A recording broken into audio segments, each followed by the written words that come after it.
करण आहे आणि त्यामुळे एका भाषेच्या सक्तीची मराठी लोकांना भीती नाहीये। मराठी लोकांना भीती हिंदी भाषेच्या निमित्ताने सुरू होणाऱ्या किंवा सुरू झालेल्या देशांतर्गत वसाहतवादाची आहे।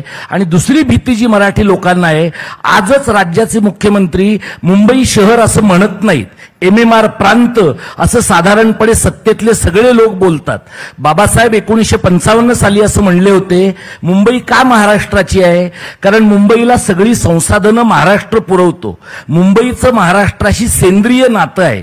हे सेंद्रिय नातं संपवून मुंबई उपनगर, ठाणे, पालघर आणि रायगड या 5 जिल्ह्यांचा 3.5 पावणे 4 कोटी लोकसंख्येचा, ज्याच्यात उत्तर भारतीयांची जास्त संख्या आहे आणि गुजर मारवाड्यांचं भांडवल आहे आणि जिथे मराठी माणूस हा परिघावर गेलेला आहे, अशा प्रकारचं नवं MMRचं राज्य तयार होऊन या राज्याचे तुकडे पडण्याची भीती या हिंदी सक्तीच्या पोटातनं आम्हाला दिसते। आणि म्हणून हा फक्त एका भाषेच्या सक्तीचा नाही, हा भाषेचा सांस्कृतिक हत्यार म्हणून वापर करण्याच्या सत्तेतल्या पाशवी बहुमतातल्या लोकांच्या भूमिकेचा भाग आहे। सरांनी जर सांगितलं की लोक पावरी, गोंडी, इतर भाषा बोलतायत, लोक बोलतायत की भाषा।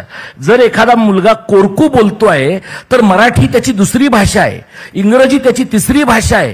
का त्या मुलाच्या बोकांडी तुम्ही चौथी भाषा देताय? आणि काय सांगताय सरकार, खेल खेल में हिंदी? कशासाठी?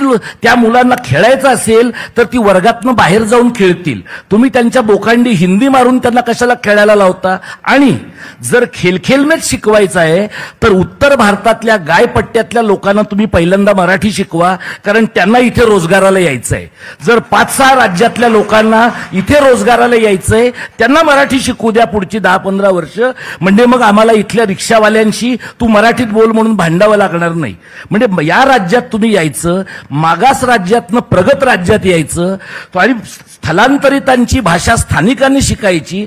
इथल्या गुजरात्यांनी अनेकांनी शिकली आहे, तमिळ लोकांनी शिकली आहे, 50 वर्ष इथं राहणाऱ्या मराठी हे उत्तर भारतीयांनी शिकली आहे। आता जो हा नव श्रीमंत जैन मारवाड्यांचा गट आहे, ज्यांना मराठी माणसं सोसायट्यांमध्ये राहायला नको आहेत, कारण मराठी माणसं घरात नॉनव्हेज खातात, हे लोक बाहेर नॉनव्हेज खातात।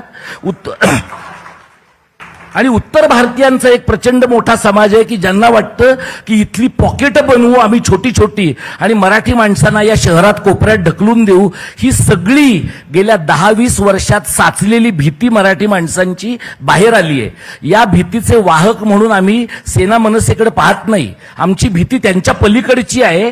ते जर त्यांना जमलं तर ते आमचे वाहक होतील, त्यांना नाही जमलं तर प्रवाह फेकून देईल त्यांना।